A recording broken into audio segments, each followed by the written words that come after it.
विष्णु गुरुर्देवो महेश्वरः गुरु साक्षात् परब्रह्म तस्मै श्री गुरवे नमः. ಶ್ರೋತ್ರಿಯ ಬ್ರಹ್ಮನಿಷ್ಠರಾದಂಥ ಸದ್ಗುರು ಬಸವಾನಂದರ ಪಾದಕಮಲಗಳಿಗೂ ಹಾಗೂ ಅವರ ಪ್ರತಿರೂಪದಂಥ ನಿಜಗುಣ ಅಪ್ಪನವರ ಪಾದಕಮಲಗಳಿಗೂ, ಸದ್ಗುರು ಮಾರ್ತಂಡ ಸಾಬಾಯಿ ಸದ್ಗುರುಗಳ ಪಾದಕಮಲಗಳಿಗೂ ಹಾಗೂ ರಾಯಪ್ಪ ಸದ್ಗುರುಗಳ ಪಾದಕಮಲಗಳಿಗೂ ನನ್ನ ದೀರ್ಘದಂಡ ಪ್ರಣಾಮಗಳನ್ನು ಸಲ್ಲಿಸುತ್ತಾ ಮನದಲ್ಲಿ ಸ್ಮರಿಸಿಕೊಳ್ಳುತ್ತಾ ತಮ್ಮೆಲ್ಲರಿಗೂ ವಂದಿಸುತ್ತಾ ಇವತ್ತಿನ ನಿಜಗುಣರು ರಚಿಸಿದಂಥ ಕೈವೆಲ್ಲ ಪದ್ಧತಿ ಒಳಗೆ ನೀತಿ ಕ್ರಿಯಾಚಾರ್ಯ ಸ್ಥಳದ ಇವತ್ತಿನ ಆಧಾರದ ವಿಷಯ ಯಾವುದಪ್ಪ ಅಂದ್ರೆ 15ನೇ ಪದ. 15ನೇ ಪದದಲ್ಲಿ ಇಲ್ಲಿ ನೀತಿ ಕ್ರಿಯೆ ಅನ್ನುವಂಥದ್ದು ಜೀವಾತ್ಮನಿಗೆ ಬೋಧನೆ ಮಾಡುವಂಥದ್ದು. ಈ ಜೀವಾತ್ಮ ಏನು 84 ಲಕ್ಷ ಜೀವರಾಶಿಗಳನ್ನೇನು ಹೊತ್ಕೊಂಡು ಬಂದಾನ, ಆ ಒಂದು ಎಲ್ಲ ಒಂದು ಜನ್ಮಗಳಲ್ಲಿ ಕಷ್ಟವನ್ನು ಅನುಭವಿಸ್ತಾ ಬಂದಿದ್ದಾನ. ಆ ಕಷ್ಟಗಳಿಗೆ ಪರಿಹಾರ ಅನ್ನುವಂಥದ್ದು ಮುಕ್ತಿ ಸಿಗಬೇಕಾಗಿತ್ತಂದ್ರೆ ಸದ್ಗುರಿನ ವಚನದಿಂದನೇ ಮೋಕ್ಷ ಆಗ್ತದ, ಮುಕ್ತಿ ಆಗ್ತದ ಅಂತ ಹೇಳುವಂಥದ್ದು. ಒಂದು ಬಂಧಕ್ಕೆ ಕಾರಣ ಆಗ್ತದ ಅನ್ನುವಂಥದ್ದು ಯಾವುದು ಅಂದ್ರೆ ರಾಗದಿಂಬೇರಿನ್ನು ಭವಬೀಜಮಂಟೆ. ನೀ ಯಾವಾಗ ಮೋಹ ಮಾಡ್ತಿದ್ದಿ, ರಾಗ ಮಾಡ್ತಿದ್ದಿ, ಇದರಿಂದ ಏನಾಗ್ತದೆ ಮತ್ತೆ ನಿನಗೆ ಭವಬಂಧನ ಆಗ್ತದೆ ನೋಡಪ್ಪ ಅಂತ ಒಂದು ಮೋಕ್ಷಕ್ಕೆ ಕಾರಣ ಆಗುವಂಥದ್ದು ಒಂದು ಸದ್ಗುರುವಿನ ವಚನ, ಒಂದು ಬಂಧಕ್ಕೆ ಕಾರಣ ಆಗಿರುವಂಥದ್ದು ರಾಗ. ಇವೆರಡನ್ನ ಹೇಳಿದ್ರು ಮೊದಲನೇ ಪದದಲ್ಲಿ.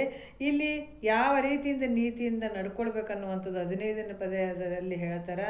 ಯಾಕಂದರೆ ಕೆಲವ್ರಿಗೆ ಭಾಳ ಸಂಶಯಗಳನ್ನು ಬರ್ತಾವ. ಈಗ ದೇವ್ರ ಬಗ್ಗೆ ಸುನಂದನ್ನು ಕೇಳಿದಳು, ಯಾವ ರೀತಿ ಅಂದ್ರೆ ದೇವ್ರ ಅಮರತ್ವದ ಪಡ್ಕೊಂಡಿರ್ತಾರೋ ಹೆಂಗೋ. ಯಾಕಂತಂದ್ರೆ ಅಮರತ್ವ ಅವರು ನಾಶ ಆಗ್ತಾರೆ ಅನ್ನೋ ದೇವ್ರುಗಳು, ಈ ದೇವತೆಗಳು ಅಂತ ಏನು ಹೇಳ್ತೀವಿ, ದೇವತೆಗಳು ಇವೆಲ್ಲ ನಾಶ ಆಗ್ತಾರೆ ಹೆಂಗೆ, ಅವ್ರು ಯಾವಾಗಲೂ ಇರ್ತಾರಂತ ನಾವು ತಿಳ್ಕೊಂಡಿರ್ತೀವಿ. ಅವಕ್ಕೂ ಮತ್ತೆ ಶರೀರ ಇರ್ತದೋ ಹೆಂಗೆ, ಅವು ಹೆಂಗೆ ಮತ್ತೆ ಇಲ್ಲಿಗೆ ಬರ್ತಾವೋ ಹೆಂಗೆ ಅಂತ ಕೆಲವೆಲ್ಲ ಸಂಶಯಗಳು ಇರ್ತಾವೆ. ಯಾವಾಗ ಕ್ರಮಶಾಸ್ತ್ರ ಅಂತ ಹೇಳಿದಾರೆ, ಇವು ಕ್ರಮಶಾಸ್ತ್ರ ಯಾವಾಗ ಕೇಳ್ತಾ ಹೋಗ್ತದ ಆವಾಗ ಉತ್ತರನೂ ಸಿಗ್ತಾವ. ಹೌದು, ಯಾಕಂದ್ರೆ ದೇವತೆಗಳಿಗೂ ನಾಶ ಅದ. ದೇವತೆ ಜನ್ಮ ಬರಬೇಕಾದ್ರೂ ಕೂಡ ಭಾಳ ಪುಣ್ಯದಿಂದ ದೇವತೆಗಳ ಜನ್ಮ ಬರ್ತದ. ಅವು ಯಾಕಂದ್ರೆ ಮನುಷ್ಯನ ಆಯುಷ್ಯದಂಗೆ ಅದಕ್ಕೂ ಇರಂಗಿಲ್ಲ. ಎಷ್ಟೆಷ್ಟು ಪುಣ್ಯ ಮಾಡಿರ್ತಾವೆ ಅಷ್ಟು ಆಯುಷ್ಯ ಇರ್ತದೆ, ಇಲ್ಲ ಅಂತಿಲ್ಲ. ಅವಕ್ಕೂ ಶರೀರ ಇರ್ತದೆ. ಹೆಂಗಿರ್ತದೆ ಅಂದ್ರೆ ಭೌತಿಕ ದೇಹ ಮನುಷ್ಯನಿಗಾಗ್ತದ, ಮಾಯಾ ಶರೀರ ದೇವತೆಗಳಿಗಾಗ್ತದೆ. ಯಾಕಂದ್ರೆ ಮಾಯೆಯಿಂದ ಕೂಡಿರ್ತಾವೆ ಅವು. ಎಲ್ಲಿ ಬೇಕಲ್ಲೇ ಇರ್ಬೋದು, ಎಲ್ಲಿ ಬೇಕಲ್ಲೇ ತಿರುಗಾಡ್ಬೋದು, ಯಾರಿಗೂ ಕಣ್ಣಿಗೆ ಕಾಣಂಗಿಲ್ಲ ಮಾಯಾ ಶರೀರ. ಅದಕ್ಕೆ ದೇವತೆಗಳಿಗೆ ಬರೀ ಜಾಗ್ರಾವಸ್ಥೆ ಮಾತ್ರ ಇರ್ತದೆ. ಆಮೇಲೆ ಗಿಡ ಮರಗಳಿಗೆ ಸುಸುಪ್ತಿ ಅವಸ್ಥೆ ಇರ್ತದೆ, ಪ್ರಾಣಿ ಪಕ್ಷಿಗಳಿಗೆ ಸ್ವಪ್ನದ ಅವಸ್ಥೆ ಇರ್ತದೆ, ಮನುಷ್ಯನಿಗೆ 3 ಅವಸ್ಥೆ ಅದ, ಜಾಗ್ರನೂ ಅದ, ಸ್ವಪ್ನನೂ ಅದ, ಸುಸುಪ್ತಿನೂ ಅದ. ಅದಕ್ಕೆ ಶ್ರೇಷ್ಠವಾದಂಥದ್ದು ಮಾನವ ಜನ್ಮ. ಅದಕ್ಕೆ ಇಲ್ಲಿ ಕೂಡ ದೇವತೆಗಳಲ್ಲಿ ಮುಕ್ತನಾಗಕ್ಕೆ ಬರಂಗಿಲ್ಲ, ಪ್ರಾಣಿ ಪಕ್ಷಿಗಳಲ್ಲಿ ಮುಕ್ತನಾಗಕ್ಕೆ ಬರೋಂಗಿಲ್ಲ. ಆದರೆ ಮನುಷ್ಯನ ಜನ್ಮದಲ್ಲಿ ಮಾತ್ರ ಈ ಜನನ ಮರಣದಿಂದ ಬಿಡುಗಡೆ ಹೊಂದಲಿಕ್ಕೆ ಸಾಧ್ಯ ಆಗ್ತದಂತಲೇ ಘಂಟಾಘೋಷವಾಗಿ ಜ್ಞಾನಿಗಳು ಎಚ್ಚರಿಕೆ ಕೊಡಕತ್ತಾರ. ಇದು ತಪ್ಪಿತಂದ್ರೆ ಮುಗಿದೋಯ್ತಪ್ಪ, ಮತ್ತೆ ನಿನಗೆ ಯಾವ ಜನ್ಮ ಸಿಗ್ತದೆ ಹೇಳೋಕ್ಕಾಗಂಗಿಲ್ಲ. ಈಗ ಸ್ವರ್ಗಾದಿ ಭೋಗಗಳು ಕೂಡ ಶಾಶ್ವತ ಏನಂದ್ರೆ ಅವು ಕೂಡ ಅಲ್ಲ. ನಾವು ತಿಳಿಯೋದಕ್ಕಿಂತ ಮುಂಚೆ, ಶಾಸ್ತ್ರಕ್ಕೆ ಬರೋದಕ್ಕಿಂತ ಮುಂಚೆ ನಮಗೆ ದೇವರ ಭಾಳ ದೊಡ್ಡ ಅನ್ನಿಸ್ತಾವೆ. ಎಲ್ಲಷ್ಟು ದೇವರೇ, ಅವು ಬಿಟ್ಟರೆ ನಾವು ಇರಂಗಿಲ್ಲಪ್ಪ, ದೇವರೇ ನಮಗೆ ಆ ದೇವತೆಗಳು ದೇವರೇ ಅಂತ ಹೇಳ್ತೀವಿ ನಾವು. ಆದ್ರೆ ಇಲ್ಲಿ ಕೂಡ ಅವರು ಹೇಳ್ತಾರೆ, ಯಾಕಂದ್ರೆ ಅದು ಕೂಡ ಶಾಶ್ವತ ಅಲ್ಲ. ನಾವು ಸ್ವರ್ಗಾದಿ ಭೋಗಗಳನ್ನು ಅನುಭವಿಸ್ಬೇಕಂತಲೇ ಎಷ್ಟು ಜನ ಯಜ್ಞ ಯಾಗಾದಿಗಳನ್ನು ಮಾಡ್ತಾರೆ, ತಪಸ್ಸು ಮಾಡ್ತಾರೆ. ಅದಕ್ಕೆ ಆಗಮ ಪುರಾಣ ವೇದ ಪುಗದೋಳು ವಿಧಿಸಿದ ಯಾಗ ದಾನ ಜಪ ನೀತಿ ಯೋಗ ಪೂಜಾದಿಗಳು ತನಗೆ ಜ್ಞಾನೋದಯ ಮಾತ್ರವಾಗಲ್ಲ, ಅದರೋಳು ಕೋಟಿ ಭಾಗ್ಯಯೋಳು ಒಂದಕ್ಕೆ ಸಮವಾಗುತ್ತಿರುವುದರಿಂದ ಅಂತ ಹೇಳ್ತಾರೆ. ನಾವು ಶಾಸ್ತ್ರ ಕೇಳೋದಕ್ಕಿಂತ ಮುಂಚೆ ನಮಗೇನಾಗಿರ್ತದ, ಸ್ವರ್ಗನೇ ದೊಡ್ಡದು ಅಂದ್ಕೊಂಡಿರ್ತೀವಿ, ಸ್ವರ್ಗಾದಿ ಭೋಗಗಳೇ ದೊಡ್ಡದು ಅಂದ್ಕೊಂಡಿರ್ತೀವಿ. ಆದ್ರೆ ನಾವು ಶಾಸ್ತ್ರ ಕೇಳಿದಾಗ ಗೊತ್ತಾಗ್ತದ. ಏನು ಹೇಳ್ತಾರೆ, ಆಗಮದಲ್ಲಿ ಹೇಳಿದಂಥದ್ದು, ಪುರಾಣದಲ್ಲಿ ಹೇಳಿದಂಥದ್ದು, ಯಜ್ಞ ಯಾಗಾದಿಗಳನ್ನು ಮಾಡು, ಜಪ ತಪ ಮಾಡು, ಸಾಯವರಿಗೆ ಏನು ಮಾಡಿದ್ರು ಕೂಡ ನೀ ಏನು ನಿನ್ನ ತೀವ್ರ ಪುಣ್ಯದ ಫಲ ನಿನಗಿತ್ತು ಅಂದ್ರೆ, ಈ ಜ್ಞಾನವನ್ನು ಏನಾದರೂ ಸ್ವಲ್ಪ ಕೇಳ್ಕೊಂಡು ನೀವು ಪಡ್ಕೊಂಡೆ ಅಂದ್ರೆ, ಜ್ಞಾನದೊಳಗಡೆ ಒಂದು ಸಣ್ಣ ಭಾಗಕ್ಕೆ, ಒಂದು ಸಣ್ಣ ಕಣಕ್ಕೆ ಸಮ ಅಂತ ನೀನು ಇಡೀ ವರ್ಷ ತಪಸ್ಸು ಯಜ್ಞ ಯಾಗಾದಿಗಳನ್ನು ಮಾಡು. ಇಡೀ ಜನ್ಮಾಂತರದಲ್ಲಿ ನೀನು ಬೇಕಾದಷ್ಟು ನೀವು ಮಾಡ್ಕೊಂಡು ಬಂದಿನಂದ್ರೆ ನಿನಗೆ ಮೋಕ್ಷ ಆಗಂಗಿಲ್ಲ, ಮುಕ್ತಿ ಆಗಂಗಿಲ್ಲ, ನಿನಗೆ ಆನಂದ ಅನ್ನೋದು ಸಿಗಂಗಿಲ್ಲ. ಯಾಕಂದರೆ ಅದ್ರ ಫಲ ಎಷ್ಟಿರ್ತದ, ಕರ್ಮಗಳನ್ನು ಮಾಡಿದಂಥ ಫಲ ಎಷ್ಟಿರ್ತದ, ಯಜ್ಞ ಯಾಗಾದಿಗಳಾಗಿರ್ಬೋದು, ಇವೆಲ್ಲ ಮಾಡಿದಂಥ ಫಲ ಎಷ್ಟಿರ್ತದಂದ್ರೆ ಜ್ಞಾನದಲ್ಲಿ ಒಂದು ಸಣ್ಣದಕ್ಕೆ ಕಣಕ್ಕೆ ಸಮ ಅಂತದೆ. ಆ ರೀತಿ ಇರುವಂಥದ್ದು. ಯಾಕಂದರೆ ಜ್ಞಾನ ಭಾಳ ಉತ್ಕೃಷ್ಟ ಆದಂಥದ್ದು. ಈ ಜ್ಞಾನ ಪಡ್ಕೊಳ್ಬೇಕಾದ್ರೆ ಮನುಷ್ಯನಿಗೆ ಸಾಧ್ಯ ಅದ. ಈ ಮನುಷ್ಯನ ಜನ್ಮ ಬಿಟ್ಟರೆ ಬೇರೆ ಅದಕ್ಕೆ ಸಾಧ್ಯನೇ ಇಲ್ಲ. ಅದಕ್ಕೆ ಪ್ರಾಣಿ ಪಕ್ಷಿಗಳಂಗೆ ಹುಟ್ಟಿ ಬೆಳೆದು ಸತ್ತು ಹೋಗ್ಬೇಡ್ರಪ್ಪ ಎದೆದ್ರಾಗ ಬಿದ್ದು. ಮಗನ ಸಲುವಾಗಿ ಅರ್ಧ ಜೀವನ ಕಳೆದೆ, ಗಂಡನ ಸಲುವಾಗಿ ಅರ್ಧ ಜೀವನ ಕಳೆದೆ, ಸಂಸಾರ ಸಲುವಾಗಿ ಅರ್ಧ ಜೀವನ ಕಳೆದೆ, ಮಂದಿ ಮಕ್ಕಳ ಸಲುವಾಗಿ ಅರ್ಧ ಜೀವನ ಕಳೆದೆ. ನಿನ್ನ ಸಲುವಾಗಿ ಯಾವಾಗ ಕಳ್ಕೊತಿಯಪ್ಪ ಜೀವನ? ಸುಮ್ಮನೆ ಉಪ್ರೇಟ್ ಜೀವನ ಕಳೆದ್ಬಿಟ್ಟೆ ಅಂದ್ರೆ ನಿನಗಿರೋಂಥದ್ದು ಏನದ? ಏನೂ ಇಲ್ಲ, ಬರೀ ಕೈಲೇ ಹೋಗ್ತಿದ್ದೆ ನೀನು. ಅದಕ್ಕೆ ಒಂದು ದೃಷ್ಟಾಂತ ಹೇಳ್ತಾರೆ ಅವರು. ಯಾವ ರೀತಿ ಅಂತಂದ್ರೆ, ಒಬ್ಬ ಯಾರು ರಾಜ ಬಡ್ದಾಡಿ ಕುದುರೆ ತೊಗೊಂಡು ಓಡ್ತಿದ್ದ. ಮಹಾತ್ಮ ಭೇಟಿ ಆದ್ನಂತ. ಒಂದ್ರಾಗ ಹೇಳಿದ್ರು, ಮಹಾತ್ಮ ಭೇಟಿ ಆದ್ನಂತ. ಆತ ಭೇಟಿಯಾಗಿಬಿಟ್ಟು, ಏನಪ್ಪ ಎಷ್ಟು ಓಡಕತ್ತೀಯಲ್ಲ, ತಡಿ ತಡಿ ಅಂತಂದ. ಅಂದಗಳನ್ನ ತಡೆದು ನಿಂದಿಸ್ನಂತ. ಯಾಕಂದ್ರೆ, ನನಗೆ ಯಾಕೆ ತಡಿತಿದ್ದಿ? ಎಲ್ಲ ರಾಜ್ಯಗಳನ್ನೇ ಗೆದ್ಕೊಂಬಂದುಬಿಟ್ಟಿದ್ದೀನಿ, ಸಕಲ ಸಂಪತ್ತು ನನ್ನಲ್ಲಿ ಅದ, ಎಲ್ಲನೂ ಗೆದ್ದುಕೊಂಡಿದ್ದೀನಿ ಅಂತ ಹೇಳ್ದ. ಆತ ಅಂದ, ನೋಡಪ್ಪ ಹಂಗೆ ಅನ್ಬೇಡ. ಯಾಕಂದ್ರೆ 24 ಗಂಟೆ 12 ಗಂಟೆದಾಗೆ ನಿನಗೆ 24 ಗಂಟೆದಾಗೆ ನಿನಗೆ ಮರಣ ಐತೆ ಅಂತದ್ರಾಗ ಇಷ್ಟು ಸಂಪತ್ತು ಗಳಿಸಿ ಏನು ಮಾಡ್ತೀವಿ? ಅಂತಪರಿ ಓಡೋಗಕತ್ತಿದೆಯಲ್ಲ ಅಂತಂದ. ನೀನ ನನಗೆ ಮರಣ ಅಂದರೆ ಏನು? ಇಂಥ ಶಕ್ತಿ ಅದ, ಇಂಥ ಸಂಪತ್ತದ, ಇಷ್ಟು ರೊಕ್ಕ ಅದಾವ, ಇಂಥ ಶರೀರ ಇಟ್ಕೊಂಡು ನನಗೆ ಮರಣ ಅಂತ ನೀವು ಸಾಧು ಅಂತ ಹೇಳಿಬಿಟ್ಟು ಆತವಾದ ಹೋಗಿ ಒಂದು ಆ ಊರು ತಲುಪೋದ್ರಾಗೆ ಇದ್ದಕ್ಕಿದ್ದಂಗೆ ಕುದುರೆ ಮೇಲಿಂದ ಬಿದ್ದುಬಿಟ್ಟ ಕೆಳಗೆ. ಬಿದ್ದು ಪೂರ್ತಿ ಆತ ಸೀರಿಯಸ್ಸೇ ಆಗಿಬಿಟ್ಟ. ಆವಾಗ ಮಹಾತ್ಮನ ನೆನಪು ಬರಕತ್ತಿತ್ತು. ಆತ ಹೇಳ್ದ, ನೋಡಪ್ಪ ಇಷ್ಟೆಲ್ಲ ಗಳಿಸಿ ಏನು ಮಾಡ್ತಿದ್ದಿ? ನಿನ್ನ ಗುಣಕ್ಕೆ ಆಯುಷ್ಯನೇ ಇಲ್ಲಲ್ಲ. ಅದಕ್ಕೆ ಅವರು ಬಸವಣ್ಣವರು ಒಂದು ಮಾತು ಹೇಳ್ತಾರ, ಏನು ಅರ್ಥರೇಖೆ ಇದ್ದಲ್ಲಿ ಫಲವೇನು? ಕೈಯಲ್ಲಿ ಅರ್ಥರೇಖೆ, ಕೈಯಲ್ಲಿ ಭಾಳ ಇದದಪ್ಪ. ಏನು ಭಾಳ ಆಸ್ತಿ ಅಂತಸ್ತು, ಎಷ್ಟು ಆಸ್ತಿ, ಏನು ದುಡ್ಡು ಭಾಳ ಬರ್ತದೆ ಕೈಯಲ್ಲಿ. ಇಂತೆಲ್ಲ ಭಾಳ ಸಂಪತ್ತು ನಿನ್ನ ಕೈಯಲ್ಲಿ ಭಾಳ ಅದಂತಂದ್ರೆ ಎದಕ್ಕೆ ಬಂತು? ಅರ್ಥರೇಖೆ ಇದ್ದ ಫಲವೇನು? ಆಯುಷ್ಯ ಇಲ್ಲದನಕ್ಕೆ. ಆಯುಷ್ಯನೇ ಇಲ್ಲಂದಾಗ ಅದು ತೊಗೊಂಡು ನೀನೇನು ಮಾಡ್ತಿ? ಅದಕ್ಕೆ ಇಲ್ಲಿ ಹಂದೆಯ ಕೈಯಲ್ಲಿ ಚಂದ್ರಾಯುಧ ಇದ್ದರೆ ಏನು ಫಲ? ಹಂದೆ ಅಂದ್ರೆ ಏನು? ಮಂಡಗೈ ಇದ್ದತ್ಗ ಚಂದ್ರ ಆಯುಧ ಇತ್ತು ಅಂದ್ರೆ ಕೈಯಲ್ಲಿ, ಆ ಮಂಡಗೈನೇ ಇರ್ತದೆ. ಆಯುಧ ಅಂಥದ್ದಿದ್ರೆ ತೊಗೊಂಡು ಏನು ಮಾಡ್ತಿ? ಏನೂ ಇಲ್ಲ. ಅದಕ್ಕೆ ಅಂಧಕನ ಕೈಯಲ್ಲಿ ದರ್ಪಣವಿದ್ದರೇನು ಫಲ? ಕುಡ್ಡ ಇರ್ತಾನೆ, ಅದಕ್ಕೆ ಕನ್ನಡಿ ಕೊಟ್ಟರೆ ಆತ ಏನು ನೋಡ್ಕೋತಾನೆ? ಮರ್ಕಟನ ಕೈಯಲ್ಲಿ ಮಾಣಿಕೆ ಇದ್ದರೇನು ಫಲ? ಮರ್ಕಟ ಅದು ಆ ಕಡೆ ಈ ಕಡೆ ತಿರುಗಾಡ್ತದೆ. ಅದಕ್ಕೆ ಮಾಣಿಕೆ ಕೊಟ್ಟರೆ ಅದಕ್ಕೆ ಏನು ಫಲ? ಅದು ತೆಗೆದು ಒಗೀತದ. ಅದ್ರ ಬೆಲೆ ಗೊತ್ತಿರ್ತದೆ ಅನ್ನೋದಕ್ಕೆ ಗೊತ್ತಿಲ್ಲ. ಅದಕ್ಕೆ ಕೂಡಲ ಸಂಗನ ಶರಣರ ಅರಿಯದೆ ಲಿಂಗವನ್ನು ಕೈಯಲ್ಲಿ ಇಟ್ಟುಕೊಂಡು ಪೂಜಿಸಿದರೆ ಏನು ಫಲ? ಅವರ ಕೈಯಲ್ಲಿ ಲಿಂಗವಿದ್ದಡೇನು ಫಲ? ಕೂಡಲ ಸಂಗನ ಶರಣರ ಕೈಯಲ್ಲಿ ಲಿಂಗವಿದ್ದರೆ ಏನು ಫಲ? ಶಿವಪಥವನ್ನು ಅರಿಯದನಕ್ಕ ಅಂತ ಹೇಳ್ತಾರೆ. ಹಾಗಾಗಿ ಇಲ್ಲಿ ಹೇಳುವಂಥ ಉದ್ದೇಶ ಏನು? ಆ ರಾಜ ಅಲ್ಲಿ ಹೋದ ನಂತರ ಅದು 24 ಗಂಟೆ ಆಯಿತು, ಅದಕ್ಕೂ ಸಂಭವ ಆಯಿತು. ಒಬ್ಬ ಮಹಾತ್ಮನೇ ಹೇಳಿದ ಈ ವಿಚಾರ. ಆದ್ರೆ ಎಷ್ಟೋ ಗಳಿಸ್ತಾನ, ಆದ್ರೆ ಕುಂತು ತಿನ್ನಕ್ಕೆ ಸಮಯ ಇಲ್ಲಲ್ಲಪ್ಪ ನಿನಗೆ. ಎದಕ್ಕೆ ಬಂತು? ಅದಕ್ಕೆ ಆತ ಹೇಳಿದೆ ಎಲ್ಲ ಗಳಿಸಿದೆ. ಅದು ಅಲೆಕ್ಸಾಂಡ್ರದ್ದು ಕೂಡ ಇದೇ ರೀತಿ ಹೇಳ್ತಾರೆ ಅವರು. ಕೊನೆಗೆ ಆತಗೆ ಮರಣ ಬಂದಾಗ ಆತ ಹೇಳ್ದ, ನಮ್ದೊಂದು ಮಾತು ನಡೆಸಿಕೊಡ್ಬೇಕು ನೀವು. ಏನು? ಅಂಥ ರಾಜ್ಯರು ಎಲ್ಲ ರಾಜ್ಯವನ್ನು ಗೆದ್ದಾರ, ಸಿರಿ ಸಂಪತ್ತನ್ನು ಮಾಡ್ಯಾರ, ಏನು ಮಾತು ಕೇಳಂತಾರಲ್ಲ. ಏನು ಆಯಿತು ಕೇಳ್ತೀವಿ, ನಾನು ಸತ್ತ ಮೇಲೆ ನಾನು 2 ಕೈ ಹೊರಗೆ ಹಾಕ್ರಿ. ಯಾಕಂದ್ರೆ ಒಬ್ಬ ಸಿಕೇಂದ್ರ ಅಂತ ಹೇಳ್ತಾರೆ ಅವರು, ಅಲೆಕ್ಸಾಂಡ್ರ್ ಕೂಡ ಹಾಗೆ ಹೇಳಿದಾನಂತ ಹೇಳ್ತಾರೆ. 2 ಕೈಯಲ್ಲಿ ಆ ಕಡೆ ಒಂದು ಈ ಕಡೆ ಒಂದು ಹಾಕಿ ಎಲ್ಲ ರಾಜ್ಯಗಳನ್ನು ಗೆದ್ದ, ಎಲ್ಲ ದೇಶಗಳನ್ನು ಗೆದ್ದ, ಸಿರಿ ಸಂಪತ್ತನ್ನು ಇಟ್ಕೊಂಡು ಬರೀ ಕೈಲೇ ಹೊಂಟನ್ನು ನೋಡೋಂಥ ಜಗತ್ತಿನ ಜನರಿಗೆ ಗೊತ್ತಾಗಲಿ. ಯಾಕಂದ್ರೆ ಮನುಷ್ಯನಿಗೆ ಹಿಂದೆ ಬರುವಂಥದ್ದು ಪಾಪ ಪುಣ್ಯ 2, ಕರ್ಮಜನ್ಯ ಶರೀರಂ ಅಂತ ಹೇಳೋದು. ಇವತ್ತು ಪಾಪ ಪುಣ್ಯ ಇದ್ದದಕ್ಕೆ ನಾವು ಈ ಜಗತ್ತಿಗೆ ಬಂದಿದ್ದೀವಿ. ಇರಲಿಲ್ಲ ಅಂದ್ರೆ ನಾವೆಂದೋ ಮುಕ್ತರಾಗಿರ್ತಿದ್ವಿ. ಅದಕ್ಕೆ ತೊಗೊಂಡು ಹೋಗ್ಬೇಕಾದ್ರೆ ಮನುಷ್ಯ ಪಾಪ ಪುಣ್ಯ ಒಂದೇ ತೊಗೊಂಡು ಹೋಗ್ತಾನೆ ವಿನಃ ಏನು ಗಳಿಸಿದ್ದು ತೊಗೊಂಡು ಹೋಗಂಗಿಲ್ಲ. 2 ಕೈ ಬರೀ ಕೈ ಹೊರಗೆ ಬಿಟ್ಬಿಡ್ರಿ. ಯಾಕಂದ್ರೆ ಅವ್ರ ಪದ್ಧತಿ ಒಳಗೆ ಎಲ್ಲ ಬಿಗಿದು ಕಟ್ಟಿಗೆ ಒಯ್ದು ಮಾಡ್ತಿದ್ರಂತ. ಆತ ಮಾತ್ರ ನನ್ನ ಕೈ ಮಾತ್ರ ಹೊರಗೆ ಹಾಕ್ರಿ. ಯಾಕಂದ್ರೆ ಇಷ್ಟು ಗಳಿಸಿದತೆ ಏನು ಬರೇ ಕೈಲಿ ಹೊಂಟ ನೋಡೋಂಥ ಜಗತ್ತಿನ ಜನ ತಿಳ್ಕೊಳ್ಳಿ, ಒಳ್ಳೆ ಕೆಲಸ ಮಾಡಲಿ, ಆಯುಷ್ಯ ಇದ್ದಾಗ ಒಳ್ಳೆ ಕೆಲಸ ಮಾಡಲಿ. ಆಯುಷ್ಯ ಮುಗಿದ ನಂತರ ಈಗ ನಂದು ಮುಗಿದು ಬಿಟ್ಟದ, ನಾನು ಏನು ಮಾಡೋಕ್ಕೂ ಇಲ್ಲ, ಈಗ ಹೊಂಟು ಬಿಟ್ಟಿನಿ, ಈಗ ಎಲ್ಲ ಗೆದ್ದಿನಿ ಇಟ್ಟಿನಿ, ನನ್ನ ಕೈಲಿ ದಾನ ಧರ್ಮನೂ ಮಾಡಲಿಲ್ಲ, ಏನೂ ಮಾಡಲಿಲ್ಲ, ಹಂಗೆ ಬರೇ ಕೈಲಿ ಹೊಂಟು ಬಿಟ್ಟಿನಿ. ಅದಕ್ಕೆ ಜಗತ್ತಿನ ಜನ ತಿಳ್ಕೊಳ್ಳಿ ಅನ್ನುವಂಥ ಉದ್ದೇಶದಿಂದ ಹೇಳಿದ್ರಂತ. ಇಲ್ಲಿ ಹೇಳೋದಕ್ಕೆ ಬಂದದ್ದೇನೆಂದ್ರೆ, ಇಲ್ಲಿ ದೇವತೆಗಳಿಗೂ ಕೂಡ ಕರ್ಮದಿಂದನೇ ಹುಟ್ಟಿದಾವೆ, ಅವು ಕೂಡ ಅವ್ರಿಗೆ ಕೂಡ ನಾಶ ಅದ. ಆದರೆ ಮನುಷ್ಯನಿಗೆ ಮಾತ್ರ ಏನಪ್ಪ ಅಂತಂದ್ರೆ ಇಲ್ಲಿ ಮನುಷ್ಯನಿಗೆ ಮಾತ್ರ ಮುಕ್ತನಾಗಕ್ಕೆ ಅವಕಾಶ ಅದ, ಇಲ್ಲಾಂದ್ರೆ ಇಲ್ಲ. ಇದು ನನಗೆ ಬಿಟ್ಬಿಟ್ಟಿವೆ ಅಂದರೆ ಮತ್ತೆ ಜನ್ಮ, ಪುನರಪಿ ಜನನಂ ಪುನರಪಿ ಮರಣಂ. ಅದಕ್ಕೆ ಈ ಶಾಸ್ತ್ರ ಕ್ರಮಶಾಸ್ತ್ರ ಅಂತದ. ಯಾಕಂದ್ರೆ ಕ್ರಮಶಾಸ್ತ್ರ ಅಲ್ಲೆಲ್ಲೆಲ್ಲೆಲ್ಲೆಲ್ಲಿ ತಟಕು ಕೇಳಿದ್ರೆ ಇದು ಕೆಲಸ ಆಗಂಗಿಲ್ಲ. ಇದು ಯಾಕೆ ಕ್ರಮವಾಗಿ ಕೇಳಿದಾಗ ಮನುಷ್ಯನಾಗ ಸಂಶಯ ಇರಬಾರ್ದು. ಸಂಶಯ ಇತ್ತು ಅಂತಂದ್ರೆ ಅದು ಸ್ವಲ್ಪ ಇದಾಗ್ತದೆ. ಈ ಕೇಳ್ತಾ ಹೋದಾಗ ಎಲ್ಲ ಉತ್ತರ ಸಿಗ್ತಾವೆ. ಎಲ್ಲ ನಿಜಗೊಂಡ್ರೆ ಎಲ್ಲನೂ ಹೇಳಿದ್ದಾರೆ, 6 ಶಾಸ್ತ್ರಗಳನ್ನು ಬರೆದಿದ್ದಾರೆ. ಕೈವಲ್ಯ ಪದ್ಧತಿ, ಅನುಭವ ಸಾರ, ಕೈವಲ್ಯ ಪದ್ಧತಿ, ಪರಮಾನುಭವ ಬೋಧೆ, ಪರಮಾರ್ಥ ಗೀತೆ, ಅನುಭವ ಸಾರ ಮತ್ತು ವಿವೇಕ ಚಿಂತಾಮಣಿ, 63 ಪುರಾತನ ಮಂದಿ ಅಂತ ಹೇಳಿದ್ದಾರೆ ಅವರು. ಪುರಾತನ ಸ್ತೋತ್ರ ಅಂತ ಹೇಳಿದ್ದಾರೆ. ಹಿಂಗೆ 6 ಗ್ರಂಥಗಳನ್ನು ಅವ್ರು ರಚಿಸಿದ್ದಾರೆ. ಯಾಕಂತಂದ್ರೆ ಇವು ಬಿಟ್ಟು ಮತ್ತು ಬೇರೆ ಎಲ್ಲಿ ಏನು ಹುಡುಕಿದ್ರು ಇವೇ ಎಲ್ಲ ಕಡೆ ಇರುವಂಥ ಇವೇ ಶಬ್ದಗಳೇ. ಈ ಬಂಗಾರ ಒಂದು ಕಡೆ ಇರ್ತದಂದ್ರೆ ಹಲವಾರು ಜನರು ಒಂದೊಂದೊಂದೊಂದು ಥರ ರೀತಿ ಮಾಡಿಸ್ಕೊಂಡಾರೆ. ಇರೋದು ಮಾತ್ರ ಎಲ್ಲರ ಮನೆಗಿರೋದು ಒಂದೇ ಬಂಗಾರ. ಅದೇ ರೀತಿ ವೇದ ಉಪನಿಷತ್ತುಗಳ ಸಾರನೇ ನಿಜಗೊಂಡ್ರ ಸಾರ.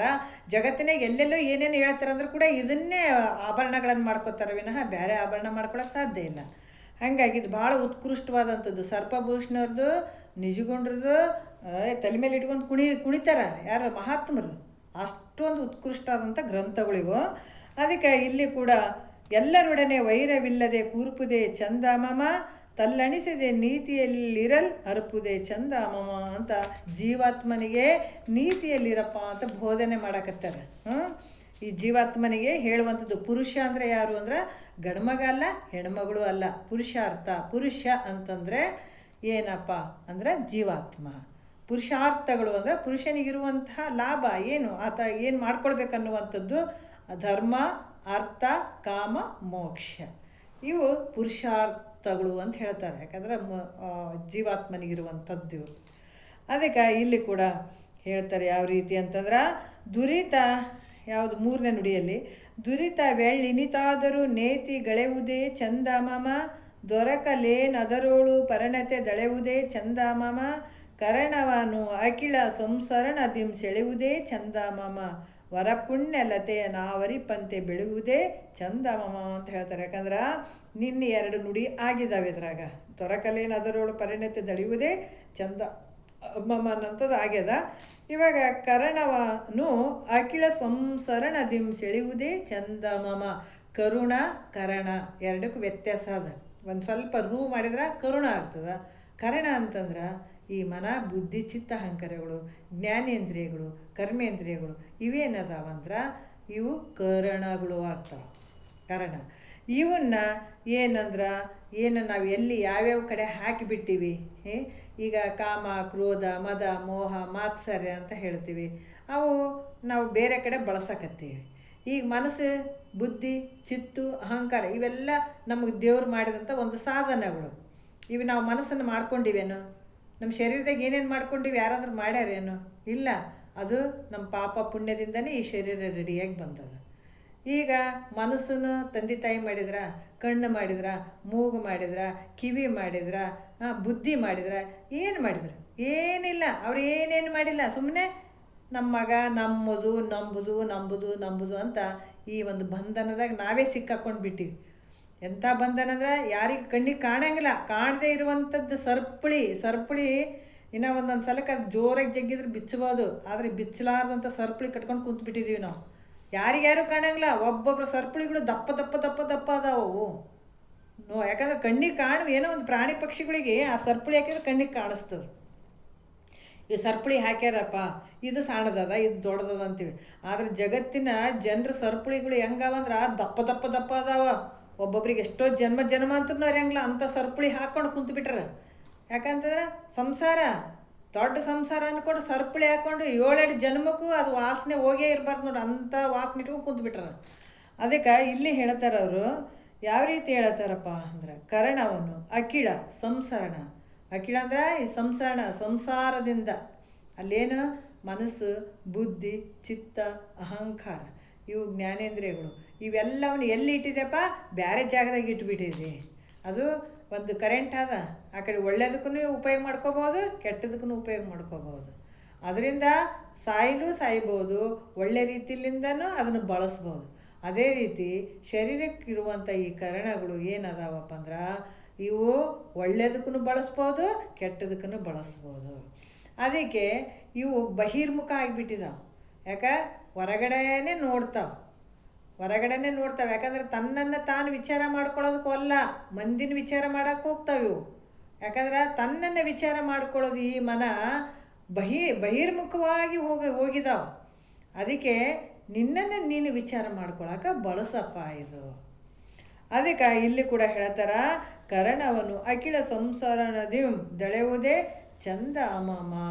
ಈ ಯಾವ್ದು ರೀತಿ ಅಂತಂದ್ರೆ ಬಹಿರ್ಮುಖ ಹೋಗಿ ಅಲ್ಲೇ ಅದ ಇಲ್ಲಿ ಅದಂತ ಏನು ನೋಡ್ತಾ ಇದು ಜನ್ಮಾಂತರ ದಾರಿ ತಪ್ಪಿಬಿಟ್ಟವ. ಈಗ ಮತ್ತೆ ತಿರುಗ ದಮೆ ಅಂದ್ರೆ ಇಂದ್ರಿಯಗಳ ನಿಗ್ರಹ ಮಾಡ್ಕೊಳ್ಳುವಂಥದ್ದು. ಯಾರು ಇಂದ್ರಿಯಗಳನ್ನು ನಿಗ್ರಹ ಮಾಡ್ಕೋತಾರ, ಮನಸ್ಸನ್ನು ನಿಗ್ರಹ ಮಾಡ್ಕೊಳ್ತಾರ, ಅವರಿಗೆ ಏನಾಗ್ತದ ಈ ಒಂದು ಸಜ್ಜನರ ಸಹವಾಸದಲ್ಲಿರುವಂಥದ್ದು, ಆಮೇಲೆ ಈ ಒಂದು ಯಾವುದು ಸದ್ಗುಣಗಳು ಆಗಲಿ ಇವೆಲ್ಲ ಪ್ರಾಪ್ತ ಆಗ್ತಾವೆ. ಈ ವಾಕ್ಯಗಳು ತಿಳಿಯುವಂಥದ್ದಾಗಿರ್ಬೋದು, ಇಂಥವೆಲ್ಲ ಮಾಡ್ಬೇಕನ್ನುವಂಥದ್ದು ಅವ್ರಿಗೆ ಅಳವಡ್ತದೆ. ಯಾಕೆ ಇಂದ್ರಿಯಗಳನ್ನೇ ನೀನು ನಿಗ್ರಹ ಮಾಡ್ಕೊಳ್ಳಿಲ್ಲ, ಈ ಮನಸ್ಸನ್ನು ನಿಗ್ರಹ ಮಾಡ್ಕೊಳ್ಳಿಲ್ಲ ಅಂತಂದ್ರೆ ಇದು ಮಾಡ್ಕೊಳಕ್ಕೆ ಸಾಧ್ಯ ಆಗಂಗಿಲ್ಲ. ಅದಕ್ಕೆ ಯಾವಾಗಲೂ ಸತ್ವಗುಣವನ್ನು ಮೇಲ್ಮುಖ ಮಾಡ್ಕೊಳ್ಬೇಕು ಅಂತ ಹೇಳ್ತಾರೆ. ಯಾಕೆ ಒಂದು ಕೆಲವು ನೇಮ ನಿತ್ಯಗಳು ಬೇಕಾಗ್ತದೆ. ಮತ್ತು ಇಲ್ಲಿ ಇದರಿಂದ ಏನಾಗ್ತದಪ್ಪ ಅಂತಂದ್ರೆ ಇವೆಲ್ಲ ಈ ಒಂದು ಸದ್ಗುಣಗಳು ಪ್ರಾಪ್ತ ಆಗೋದಂದ್ರೆ ಪುಣ್ಯ ಬರ್ತದೆ. ಪುಣ್ಯದಿಂದ ಸದ್ಗುರುಗಳು ಸಿಗ್ತಾರೆ, ಸದ್ಗುರುಗಳಿಂದ ಶ್ರವಣ ನಡೀತದೆ, ಶ್ರವಣದಿಂದ ನಿನ್ನ ಪಾಪ ಪುಣ್ಯ ಎಲ್ಲ ಲಯ ಆಗ್ತವ, ಮುಂದಿನ ದಾರಿ ಬಯಲು. ಯಾಕಂತಂದ್ರೆ ಈ ರೀತಿಯಾಗಿ ಒಂದರಿಂದ ಈ ಪಾಪ ಮಾಡಿದೆ ಅಂತಂದ್ರೆ ಇವೆಲ್ಲ ಮಾಡ್ಕೊಳ್ಳೋದಿದ್ರೆ ಪಾಪಕ್ಕೆ ಗುರಿಯಾಗೋದು. ಯಾರು ಇದನ್ನು ತಿಳ್ಕೊಳಕ್ಕೆ ಪ್ರಯತ್ನ ಪಡಂಗಿಲ್ಲ ಅದು ಪಾಪದ್ದೇ ಕೆಲಸ ಅದು. ಯಾಕಂತಂದ್ರೆ ಇದು ಪರಮಾತ್ಮನ ಲಿಸ್ಟಿನಾಗಿಲ್ಲ, ಇದು ಸಂಸಾರ ಬಂದಕ್ಕೆ ಗುರಿ ಆಗ್ತದೆ ಅಂತ ಹೇಳಿಬಿಟ್ಟಾರ ಅವರು.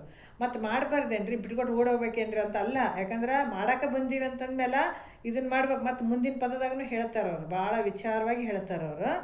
ಈಗ ಅದಕ್ಕೆ ಈ ಸಂಸರಣ ಅನ್ನುವಂಥದ್ದು ಕೂಡ ನಿನಗೇನಾಗ್ತದೆ ಅಂತಂದ್ರೆ, ಸತಿ ಸುತರು ನನ್ನವರೆಂದು ನೆಚ್ಚಿರುವೆ, ಮರಣ ಕಾಲದಿ ನಿನ್ನ ಹಿಂದೆ ಬಹರೆ, ಇರುವ ದ್ರವ್ಯವೆಲ್ಲವನ್ನು ಕೊಟ್ಟು ಕಳಿಸುವರೆ, ಯಮಪುರದ ಬಾಧೇನು ಬಂದು ಬಿಡಿಸುವರೆ. ನೋಡ್ರಿ, ಸತಿ ಸುತರು ಎನ್ನವರೆಂದು ನೆಚ್ಚಿ ಬಿಟ್ಟಿದೆಪ್ಪ ನೀನು. ಮನಸ್ಸನ್ನು ಭಾಳ ಇಟ್ಟುಬಿಟ್ಟಿದೆ ಅವ್ರ ಮೇಲೆ. ಹಿಂದವ್ರು ಇದ್ರೆ ಮುಂದೆ ಕೂಡ ನಿನ್ನ ಜೊತೆ ಆಗ್ತಾರೇನೋ ಅವರು. ಮುಂದೆ ಕೂಡ ಏನಾದರೂ ಜೊತೆ ಆಗ್ತಾರಾ? ಇಲ್ಲ.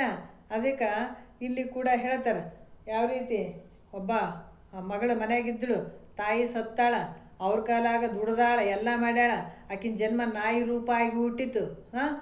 ಈಗ ಆಕಿನ ಜನ್ಮ ಯಾಕಂತಂದ್ರೆ ಸಂಸಾರ ಮಾಡಿದಂಥವ್ರು ಯಾವ ಜನ್ಮಕ್ಕೆ ಹೋಗ್ತಾರ ಗೊತ್ತಿಲ್ಲ. ಯಾಕಂದ್ರೆ ಎಂತೊಲಿವನು ತನಗಿನ್ನೆಂತೊಲಿವನು, ಕರ್ಣತ್ರಯದ ದೋಷ ಮೀರ ಕಂತು ಕಾಲ ಪುರವೈರಿ ಗುರು ಶಂಭುಲಿಂಗದಾಗ ಹೇಳ್ಬಿಟ್ಟಾರ. ಯಾರ್ಯಾರು ಏನೇನು ಮಾಡ್ಕೋತಾರ ಅವ್ರು ಇಂಥದ್ರಾಗೆ ಹುಟ್ಟುತ್ತಾರಂತ ಬರ್ಕೊಂಡು ಬಿಡ್ರಿ ಅಂತ ಹೇಳ್ತಾರೆ ಅವರು. ಬರ್ದೇ ಬಿಡಬೇಕು. ಯಾಕಂತಂದ್ರೆ ಯಾರು ಈ ಪರಮಾರ್ಥವನ್ನು ಮಾಡ್ದೇನೆ ಬರೀ ಸಂಸಾರನ ನಂಬಿಕೊಂಡಿಗೆ ಅವ್ರು ಹೋಗ್ತಾರ, ಅವ್ರು ಮತ್ತೆ ಪ್ರಾಣಿ ಪಕ್ಷಿಗಳು ಜನ್ಮದಾಗ ಬರ್ತಾರಂತ ಬರ್ಕೊಂಡ್ಬಿಡ್ರಿ ಅಂತ ಹೇಳ್ತಾರೆ ಅವರು ಜ್ಞಾನಿಗಳು. ಯಾಕೆ ಹಾಗೆ ಅದ, ಅದು ಹೆಂಗೆ ಖರೆ ಆಗ್ತದ್ರಿ? ಖರೇನೇ ಅದ. ಯಾಕೆ ಖರೆ ಇಲ್ಲ ಅಂತಂತೀರಿ? ಆಯುರ್ವೇದ ವೇದದಲ್ಲಿ ಅದ, ಉಪವೇದದಲ್ಲಿರುವಂಥ ಆಯುರ್ವೇದದಿಂದನೇ ಇವತ್ತು ಜಗತ್ತು ನಡೆದದ. ಅದರಿಂದನೇ ಔಷಧಿಗಳು ಇವೆಲ್ಲ ಆದಂಥದ್ದು.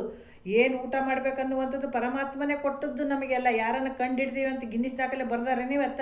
ಇವೆಲ್ಲ ಹೆಂಗಾದವು? ಯಾರಿಗೆ ಯಾವ್ಯಾವ ಆಹಾರ ತಿನ್ಬೇಕಂತ ಪರಮಾತ್ಮ ವಿಂಗಡಣೆ ಮಾಡಿಟ್ಟಾನ. ಒಬ್ಬರು ಒಂದಕ್ಕೆ ತಿನ್ನಂಗಿಲ್ಲ, ಆ ರೀತಿ ಮಾಡಿ ಇಟ್ಬಿಟ್ಟಿದ್ದಾನೆ. ಇದು ಯಾಕೆ ಸುಳ್ಳು ಅನ್ಬೇಕು?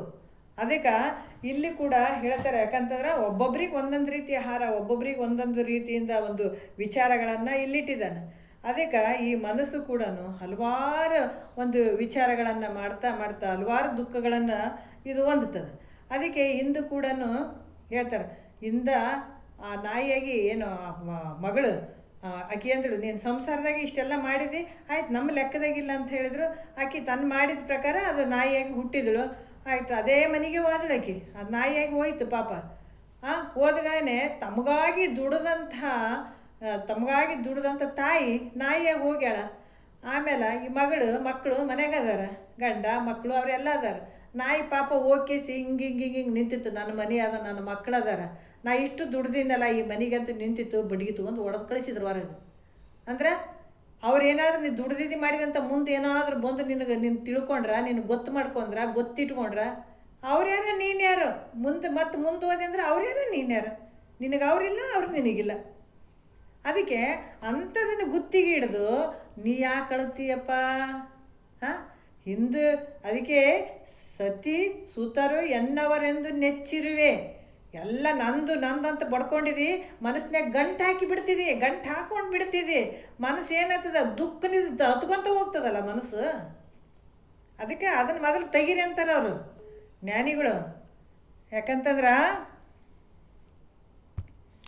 ಇಲ್ಲಿ ಕೂಡ ಹೇಳ್ತಾರ, ಸತಿ ಸುತರು ಎನ್ನವರೆಂದು ನೆಚ್ಚಿರುವೆ, ಮರಣ ಕಾಲದಿ ನಿನ್ನ ಹಿಂದೆ ಬಹರೆ ಇರುವ ದ್ರವ್ಯವೆಲ್ಲವನ್ನು ಕೊಟ್ಟು ಕಳಿಸುವವರೇ.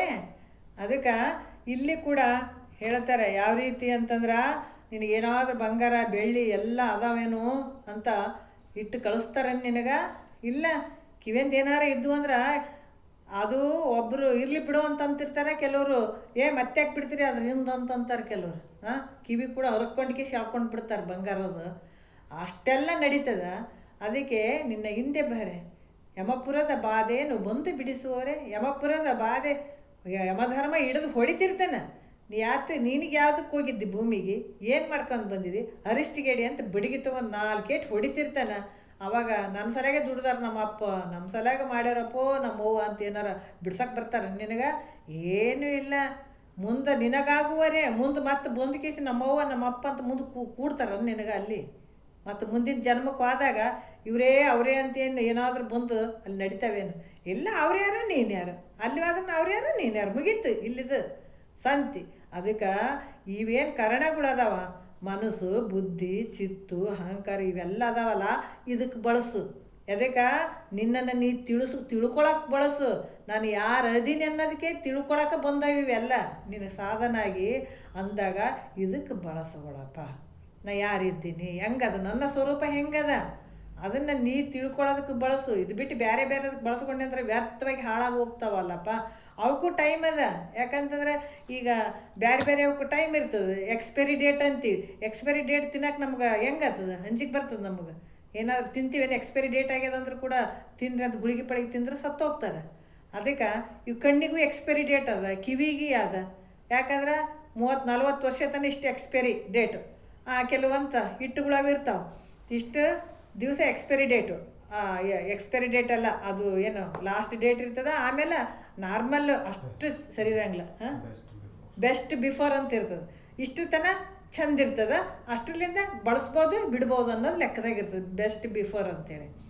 ಅದ್ರಂಗೆ ಇವು ಕಣ್ಣು ಕಿವಿ ಮೂಗು ಇವು ಬೆಸ್ಟ್ ಬಿಫೋರ್ ಅಂತೇಳಿ 40 ವರ್ಷ ತನಕ ಇರ್ತಾವೆ. 40 ವರ್ಷ ಆದಮೇಲೆ ಬಳಸ್ಕೋಬೋದು ಬಿಡ್ಬೋದು, ಹೋಗ್ಬೋದು ಬಿಡ್ಬೋದು, ಕ್ಷೀಣ ಆಗಿಬಿಡ್ತಾವೆ. ಅಲ್ಲಿ ತನಕ ಅವಕ್ಕೂ ಅದಾವೆ ಎಕ್ಸ್ಪೈರಿ ಡೇಟು ಅದಾವೆ. ಕೊನೆಗೆ ಅಷ್ಟು ಬಿಟ್ಕೇಸಿ ಲಾಸ್ಟಿಗೆ ಎಕ್ಸ್ಪೈರಿ ಡೇಟ್ ಆಗಿಬಿಡ್ತಾವೆ. ಅದರಿಂದ ಅವಾಗ ಏನು ಮಾಡ್ತಿದ್ದೆ ನೀನು? ಬೆಸ್ಟ್ ಬಿಫೋರ್ ಟೈಮ್ನಲ್ಲೇ ಮಾಡ್ಕೊಡ್ಬೇಕಾಗ್ತದೆ ಇದು. ಅದಕ್ಕೆ ಇವು ಕರಣಗಳನ್ನು ಇಲ್ಲೇನು ಸಂಸಾರಕ್ಕೇನು ಬಳಸಕತ್ತಿದ್ದು ಕಮ್ಮಗೆ ಮಾಡಾಕತ್ತಿದೆ, ಅದರಿಂದ ತೆಗೆದು ಕಡೆ ಹಾಕಿಬಿಡು, ಸ್ವಲ್ಪ ಹಾಕಿಬಿಡು. ಸೆಳೆಯುವುದು ಚಂದಾಮಾಮ, ಅದು ಯೋಗ್ಯವಾದಂಥದ್ದು ಜೀವಾತ್ಮನಿಗೆ. ವರ ಪುಣ್ಯ ಲತೆಯ ನಾವರಿಪಂತೆ ಬೆಳುಪುದೇ ಚಂದಾಮಾಮ. ವರಪುಣ್ಯ ಅಂತಂದರೆ ಏನಪ್ಪ ಅಂತಂದರೆ, ಮನ ಯತ್ರ ಗಚ್ಚಂತಿ ತತ್ರ ಗಚ್ಚಂತಿ ವಾನರಃ. ಶ್ರುತಿ ಯತ್ರ ಗಚ್ಚಂತಿ ತತ್ರ ಗಚ್ಚಂತಿ ನರಃ.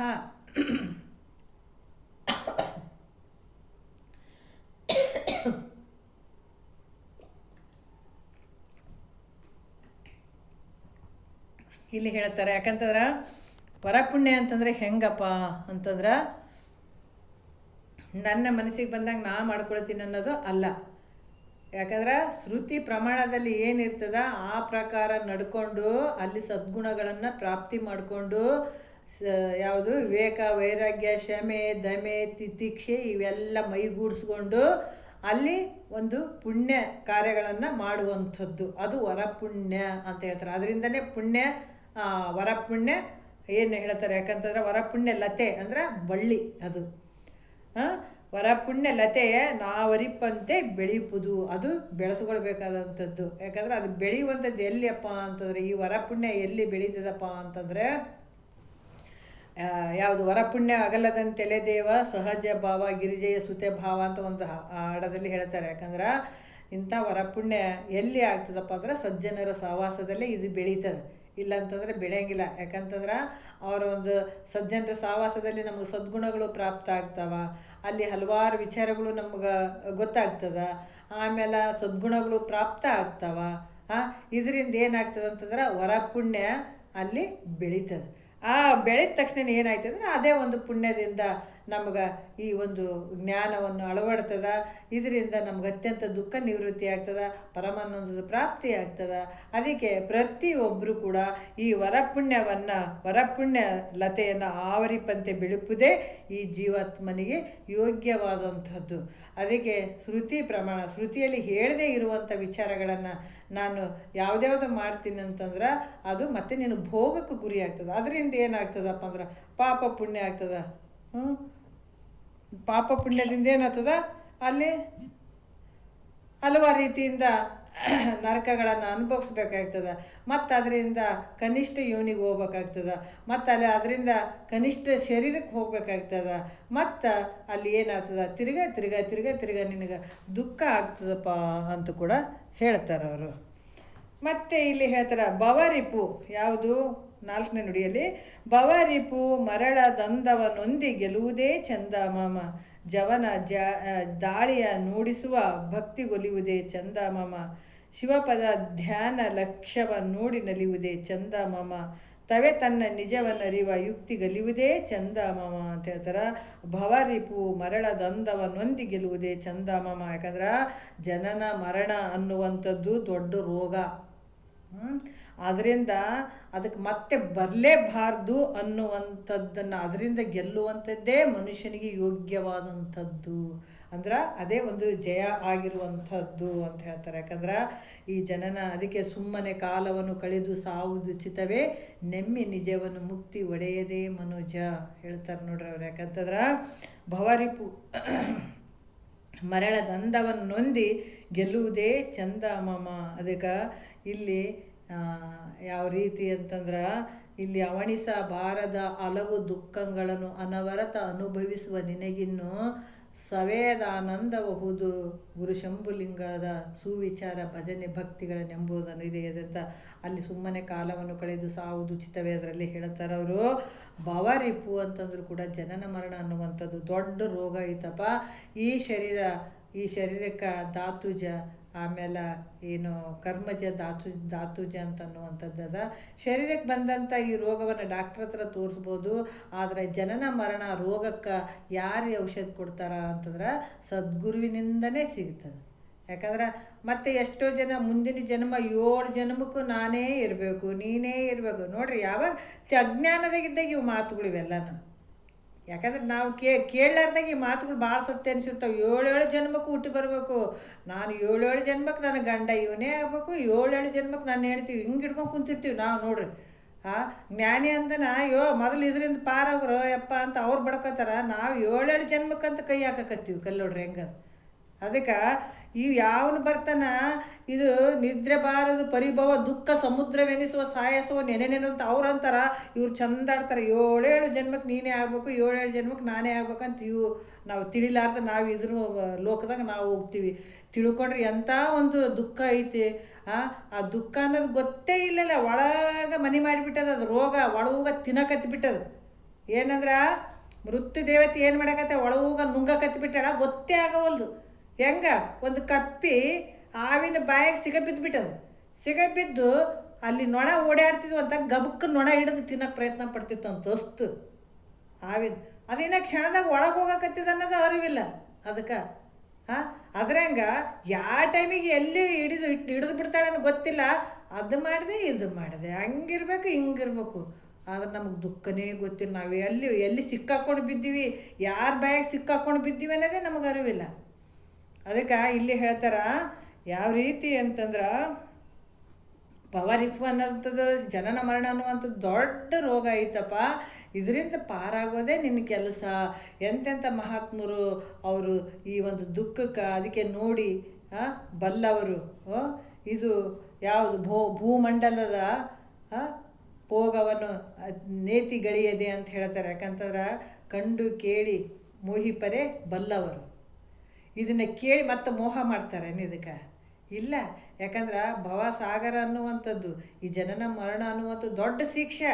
ಹುಟ್ಟಾಗೂ ಕಷ್ಟ ಅದ, ಸಾಯ್ಬೇಕಾದ್ರೂ ಕಷ್ಟ ಅದ, ನಡುವೂ ಕಷ್ಟ ಅದ. ಏನು ಚಂದದ ಅವ್ರು ಹೇಳ್ತಾರೆ. ಯಾಕಂದ್ರೆ ಧರೆಯನ್ನೆಲ್ಲವನ್ನು ಸಣ್ಣಿಸಿ ಧೂಳಿ ಮಾಡಲ್ ಪರಮಾಣುಗಳನ್ನಿ ತೆನಿತು ದೇಹವನ್ನು ಧರಿಸಿ ತೊಂದೊಂದು ಜೀವರ ಬಸರೋಳು ಬಂದು ಮರಳಿ ನೀನತ್ತ ತಿರುಗದಂತೆ ರಚಿಸದೆ. ಭೂಮಿ ಹುಟ್ಟಿದಾಗ್ಲಿಂದ ನೀವು ಹುಟ್ಟಿದಿ, ಮನಾರ್ ಕಷ್ಟವನ್ನು ಅನುಭವಿಸಿ ಅನುಭವಿಸಿ ಅನುಭವಿಸಿ ಅನುಭವಿಸಿ ಬಂದಿದೆ. ಮತ್ತೆ ಇನ್ನೊಂದ್ಸಲ ಆ ಕಷ್ಟಕ್ಕೆ ಹೋಗ್ಬಾರ್ದು ಅಂತನ್ನುವಂಥ ಭಾವ ನಿನಗ್ಯಾಕೆ ಬರೋವಲ್ದು? ಮರಳಿ ಮತ್ತೆ ನೀನು ಹೋಗದಂತೆ ರಚಿಸದೆ. ನಾ ಮತ್ತೆ ಇನ್ನೂ ಜನನ ಮರಣ ಕಷ್ಟಕ್ಕೆ ನಾ ಗುರಿ ಆಗೋದು ಬೇಡ ಅಂತ ಯಾಕೆ ಅಂದ್ಕೊಳ್ತಾ ಇಲ್ಲ ನೀನು? ಜನನ ಮರಣ ರೋಗ ರುಜ ಭಯ ಶೋಕ ಜರೆ ಬಡತನ ಪರಸೇವೆ ಯಾಚನೆ ಹಾನಿ ಅಳಿವು ಮುನಿಸು ವಿಷಯರತಿ ವಿರಹ ಸಂತಾಪ ಚಿಂತನೆಗಳು ನಿನಗಾಗದಿಹೆ. ಯಾವೇನು ನಿನಗೇನು ಆಗಿಲ್ಲ ಅಂತ ತಿಳ್ಕೊಂಡೇನು? ಇದು ಶ್ರೀಮಂತರಿಗಿಲ್ಲಪ್ಪ ಬಡವರಿಗೆ ಅದ, ಬಡವರಿಗಿಲ್ಲಪ್ಪ ಶ್ರೀಮಂತರಿಗೆ ಅದಂತ ಭೇದ ಭಾವ ಅದಾವನ ಇದ್ರಾಗ? ಎಲ್ಲರಿಗೆ ಅದಾವ. ಶ್ರೀಮಂತರು ಅನ್ನೋದು ಬೇಡ, ಬಡವರು ಅನ್ನೋದು ಬೇಡ. ಅಷ್ಟಾದ್ರೂ ನೀನು ಬುದ್ಧಿ ಬರೋದಲ್ಲ, ಬುದ್ಧಿ ಕಲಿಯದೆ. ಮತ್ತು ಇನ್ನು ಭಾಳ ದುಃಖ ಅದಾವ. ಅವಣಿಸಬಾರದ ಹಲವು ದುಃಖಗಳನ್ನು ಅನವರತ ಅನುಭವಿಸುವ ನಿನಗಿನ್ನು ಇನ್ನು ಭಾಳ ದುಃಖಗಳು ಅದಾವ. ಲೆಕ್ಕ ಮಾಡಿದರೆ ಅವು ಕೈಗೆ ಸಿಗಂಗಿಲ್ಲ ಅಂಥ ದುಃಖಗಳು ಅದಾವ. ಅದಕ್ಕೆ ಇಲ್ಲಿ ಅವಣಿಸಬಾರದ ಹಲವು ದುಃಖಗಳನ್ನು ಅನವರತ ಅನುಭವಿಸುವ ನಿನಗಿನ್ನು ಸವೇದ ಆನಂದಬಹುದು. ಎದರಲ್ಲಿ? ಗುರು ಶಂಭುಲಿಂಗದ ಸುವಿಚಾರ ಭಜನೆ ಭಕ್ತಿಗಳೆಂಬುದನ್ನು ಅರಿಯದೆ. ಎಲ್ಲಿ ಅದ ಸವೇದ ಆನಂದ ಆದಂಥ? ಎಲ್ಲಿ? ಪರಮಾತ್ಮ ಶಂಭುಲಿಂಗನ ರೂಪ ಆದಂಥ ಪರಮಾತ್ಮನಲ್ಲಿ, ಆತನಲ್ಲಿ ಸುವಿಚಾರ. ಸುವಿಚಾರ ಅಂದರೆ ಇವತ್ತು ನಾವು ಮಾಡಾಕತ್ತೀವಲ್ಲ, ಇದು ಸುವಿಚಾರ. ಎಲ್ಲಕ್ಕೂ ಶ್ರೇಷ್ಠವಾದಂಥ ವಿಚಾರ. ಈ ಮುಂಜಾನೆಯಿಂದ ಸಂಜಿತ ಈಗೇನು 6 ಗಂಟೆ ತನಕ ಮಾಡಿದ್ದೆಲ್ಲ ಬರೀ ವಿಚಾರಗಳು ಅವು, ಯಾವುದಕ್ಕೂ ಬರೋಂಗಿಲ್ಲ. ಮತ್ತು ನಿನ್ನ ಕಷ್ಟಕ್ಕೆ ತೊಗೊಂಡು ಹೋಗ್ತಾವ ಆ ವಿಚಾರಗಳೆಲ್ಲ. ಏನು ಅರ್ಧ ಗಂಟೆ ಮಾಡ್ತಿದ್ದಿ, ಇದು ಸುವಿಚಾರ ಇದು. ಅದಕ್ಕೆ ಶಂಭುಲಿಂಗದ ಸುವಿಚಾರ ಭಜನೆ ಭಕ್ತಿಗಳೆಂಬುದನ್ನು ಅರಿಯದೆ. ಯಾಕ ಭಕ್ತಿ ಮಾಡು. ಯಾಕ ಭಕ್ತಿ ಇಲ್ಲಪ್ಪ ಇಷ್ಟೇ ಭಕ್ತಿ ಮಾಡ್ತೀನಿ ನಮ್ಗೆ ಯಾರು ಹೇಳ್ತಾರೆ? ಹೇಳೋದವ್ರು ಯಾರು ಸಿಗವಲ್ರಂತಂದ್ರೆ ಭಕ್ತಿ ಮಾಡು. ಅದಕ್ಕಿಂತ ಇನ್ನೊಂದು ಸ್ವಲ್ಪ ನೀನು ಬಾಯಿ ಬಿಟ್ಟು ಹಾಡ್ತೀನಿ ಅಂತಂದ್ರೆ ಭಜನೆ ಮಾಡು. ಇನ್ನು ಈ ಭಕ್ತಿ ಮಾಡೋದ್ರಿಂದ ನಂತರ ನಿನಗೆ ಹಾಡೋಕ್ಕೆ ಬರ್ತದೆ, ಅದು ಆ ಭಾಗ್ಯ ಬರ್ತದೆ. ಅದು ಭಗವಂತನ ನಾಮಗಳನ್ನು ನೀನು ಯಾಕೋ, ನಿನ್ನ ಹಂಗೆ ಯಾಕೋ, ನಿನ್ನ ನಾಮದ ಬಲ ಒಂದಿದ್ದರೆ ಸಾಕು. ಅದನ್ನು ಸ್ಮರಣೆ ಮಾಡಿ ನೀನು ಹಾಡ್ತಾ ಹೋದೆ ಅಂದ್ರೆ ಆ ಪುಣ್ಯದಿಂದ ನಿನಗೆ ಈ ಜ್ಞಾನ ಸಿಗ್ತದೆ, ಸುವಿಚಾರ ಮಾಡೋಕ್ಕೆ ಸಿಗ್ತದೆ. ಅದಕ್ಕೆ ಇದು ಸಿಕ್ಕಿತಂತಂದ್ರೆ ಸವೇದ ಆನಂದಬಹುದು. ಸವೇದೇ ಇರುವಂಥ ಆನಂದ ಇದ್ರಾಗ ಐತೆ ನೋಡಪ್ಪ ಅಂತ ಹೇಳ್ತಾರೆ ಅವರು. ಅದಕ್ಕೆ ಮತ್ತೆ ಈಗ ಹುಟ್ಟಿ ಬಂದೀನಿ ಅಂದರೆ ಈ ಜನ್ಮ ಕಡಿಮೆ ಮಾಡ್ಕೊ. ಬಂದಿದೆ ಅಂದರೆ ಕಡಿಮೆ ಮಾಡ್ಕೊಳ್ಳೋ ಕೆಲಸ ಮಾಡ್ಕೊ ಫಸ್ಟ್. ಅದಕ್ಕೆ ಇಲ್ಲಿ ಬವರಿಫು ಮರಳ ದಂದವನ್ನೊಂದಿ ಗೆಲ್ಲುವುದೇ ಚಂದ ಮಮ. ಮತ್ತೆ ಮತ್ತೆ ಭಾವಕ್ಕೆ ಹೋಗ್ತೀನಿ ಅಂತ ಅನ್ಬೇಡ, ಇದು ನಿನಗೆ ಯೋಗ್ಯ ಅಲ್ಲ. ಇಲ್ರಿ ಮತ್ತು ಈಗ ಒಂದ್ರಾಗ ಆಗಲಿಲ್ಲ ಅಂದರೆ ಹೆಂಗೆ ಮಾಡ್ಬೇಕಂದ್ರೆ ಇದು ಮಾಡ್ಕೊಂಡೆ ಅಂದರೆ ಮತ್ತೆ ಮುಂದೆ ಚಲೋ ಸಿಗ್ತದೆ. ಮತ್ತು ಶ್ರೀಮಂತರು ಹೊಟ್ಟೆಗಾರ ಹುಟ್ತಿದೆ, ಮುಕ್ತನ ಆಗೋಕ್ಕೆ ಅವಕಾಶ ಆಗಲಿಲ್ಲ, ನಾವು ಬರೀ ಕೇಳಿದ್ವಿ ಆದರೂ ಜ್ಞಾನ ಆಗಲಿಲ್ಲ ಅಂತಂದ್ರೆ ಶ್ರೀಮಂತರು ಹೊಟ್ಟೆಗಾರ ಹುಟ್ತಿದೆ, ಜ್ಞಾನಿ ಹೊಟ್ಟೆಗಾರ ಹುಟ್ತಿದೆ, ಮತ್ತೆ ಇದನ್ನು ಮಾಡ್ಕೋತಿದೆ. ಇಲ್ಲ ಇದನ್ನೇನು ಮಾಡ್ಕೊಳ್ಳಾರ್ದು ಸತ್ಯ ಅಂತಂದ್ರೆ ಮತ್ತು ನಾಯಿ ಬೆಕ್ಕು ಇಂಥವೆಲ್ಲ ಜನ್ಮ ಬರ್ತಾವೆ. ಅದಕ್ಕೆ ಇದನ್ನು ನೀ ಬಂದಿದೆ ಅಂತಂದ್ರೆ ತೀವ್ರ ಅಪೇಕ್ಷೆ ಇತ್ತು ಅಂತಂದ್ರೆ ನಿನ್ನ ಕೈಯಾಗೆ ಬಿಟ್ಟಿದ್ದಪ್ಪ. ಡಾಕ್ಟ್ರ್ ಗುಳಿಗೆ ಕೊಡ್ತಾನೆ, ತೊಗೊಳೋದು ಬಿಡೋದು ನಿನಗೆ ಬಿಟ್ಟಿದ್ದು.